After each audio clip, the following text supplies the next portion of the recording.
Welcome back to another episode of Break the Silence. I am your host, Cyborg, and I am getting real sick and tired of Stephen A. Smith and this tour he is going on from podcast to podcast, just crapping on LeBron James and constantly doing the Michael Jordan versus LeBron James GOAT debate. It is getting real tired and real old. He's been doing it on TV for probably 10 years now.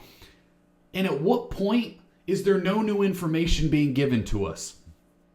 Michael Jordan retired in 2003, and LeBron James is in his 21st or 22nd season in the NBA.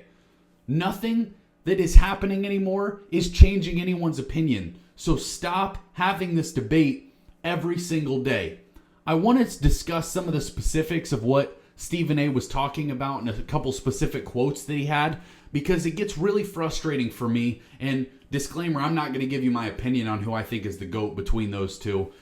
That's a different conversation for a different day, and one that I frankly am not all that interested in having at this point. But I think the way that we discuss their resumes can be very frustrating, and some of the things that we bring up to credit one or discredit the other. Let me put it this way. Stephen A. started out on this podcast with Logan Paul, WWE wrestler Logan Paul, YouTuber Logan Paul, giving his opinion of why he thinks Michael Jordan is the greatest of all time. His quote was, "No way you can watch both Michael Jordan and LeBron James and not think that Jordan is the GOAT." First off, the way that we evaluate players collectively as NBA fans, as media members, as scouts, coaches, players, varies greatly from person to person. The way then what we value. So a lot of people will value Kobe Bryant. Some people think he's the greatest player of all time. Some people think he's the 11th greatest player of all time. So to think that all of us should have one opinion is ridiculous.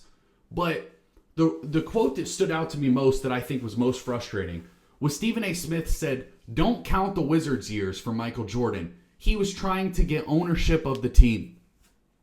If that is not the most nonsensical thing I have ever heard, why do we not just discuss the full resumes of these players? It is not a knock on Michael Jordan that when he was 40 years old, he was still a borderline all-star player, but was not prime Michael Jordan. If you're someone that believes that Michael Jordan is the greatest player of all time, the fact that he was not great on the Wizards does not greatly diminish that opinion. In fact, it shouldn't diminish it at all. He just continued playing basketball, and as guys get old, they're not gonna be quite the players they once were. That does not hurt Michael Jordan's legacy, but it is also kind of ridiculous to say, yeah, just don't count it because he was trying to get ownership. What do we know about Michael Jordan that is constantly spewed out and constantly repeated? That Michael Jordan was the most competitive man you ever met. In golf, in that little quarter game he played in The Last Dance with the staffer, where they tried to see who could get the quarter to land closest to the wall, in gambling, and on the basketball court. So miss me with the fact that you're saying that Michael Jordan did not care enough when he played on the Wizards and we're just supposed to discount those years. Again, that is not me saying that Michael Jordan's years on the Wizards make him any lesser of a player. I am not saying that at all. I don't think that if LeBron plays for 5 more years and he goes and plays for the Charlotte Hornets next season, that should be used to diminish his career accomplishments. But I also don't see the reason why we discount it. When you're looking at all-time scoring list, Michael Jordan right now, I believe it goes Bron, Kareem, Malone, Kobe, Jordan. So Jordan, I think is number 5, unless KD might have just passed him. But whatever, Jordan is right there. Those points that he scored on the Wizards help him on that all-time scoring list. So I personally am going to count those Wizards years because it helps counting stats. It helps some of his, it helps in a lot of those different rankings that are important when we're ranking players and we're measuring what they accomplished in their careers. So I am giving Michael Jordan credit for the fact that he was 40-something years old and was still able to score 20 a game and was still able to make all-star games with the Washington Wizards. So do not count those all-star games, count those points, but then say that the years with the Wizards don't count. Those two things cannot coincide. Stephen A's other point, Michael Jordan played all 82 games. I believe he said eight times, 7 or 8 times. This to me is just not relevant in any sort of GOAT conversation. I looked up the list of the players who played 82 games the most times because I was just curious if that correlated at all with some of the greatest players of all time.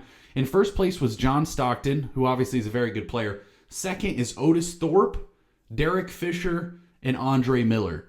So to make that a relevant argument and why that makes him better than LeBron James, to me makes zero sense. We know that Michael Jordan loved to play basketball, but LeBron James has played more games than anyone ever, and significant amount more minutes, playoff games, all those sorts of things.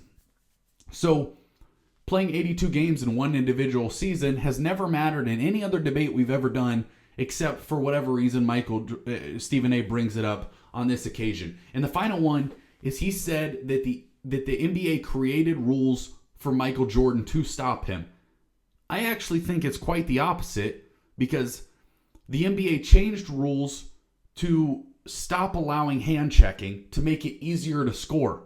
That benefits an offensive player like Michael Jordan. So I don't think that what Stephen A. Smith is talking about always is relevant to this overall GOAT discussion.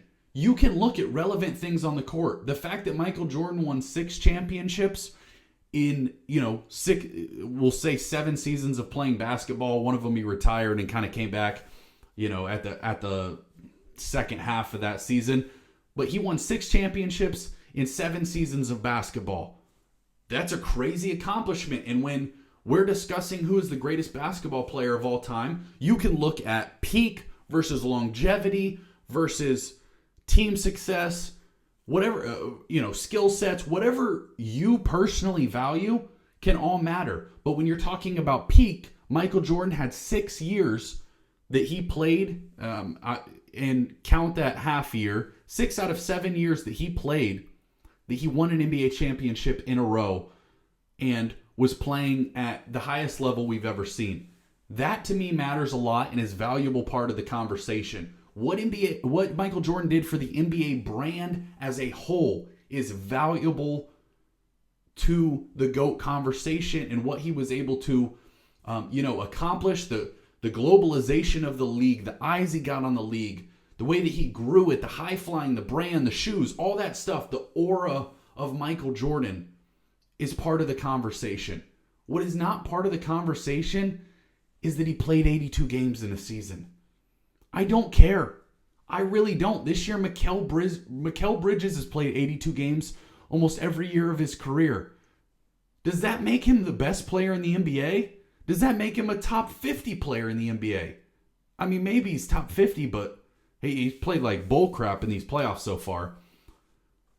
But again, let's keep the conversation relevant to the things that make Michael Jordan an all-time great basketball, in that GOAT discussion. Let's keep it to that. And if you want to nitpick, hey, Michael Jordan averaged more points per game. He was highly efficient, really good free throw shooter, really good on the defensive end of the court. Bring up the fact that I believe he has 9 all NBA defensive teams,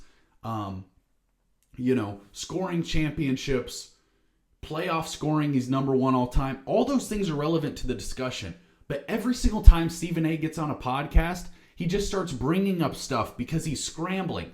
And it's like, you can have real conversations about who's the better player all time between LeBron James, Michael Jordan, Kareem Abdul-Jabbar, Bill Russell, whoever your pick is for the greatest of all time. I think those are the 4 guys that are mainly in the discussion, in my opinion. But you can credit Michael Jordan without going off the rails and, making kind of ridiculous arguments, in my opinion, saying, let's just keep out the Wizards' ears. And better yet, let's go ahead and stop having this GOAT debate.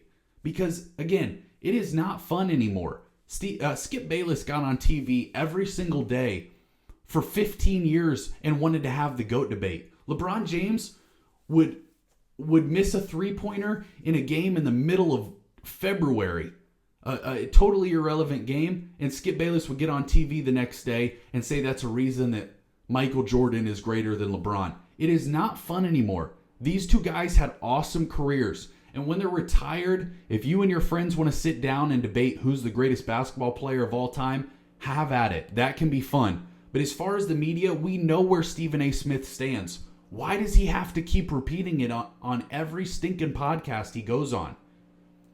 He thinks Michael Jordan is the greatest player of all time. Yes, he's very good friends with Michael Jordan. Whatever.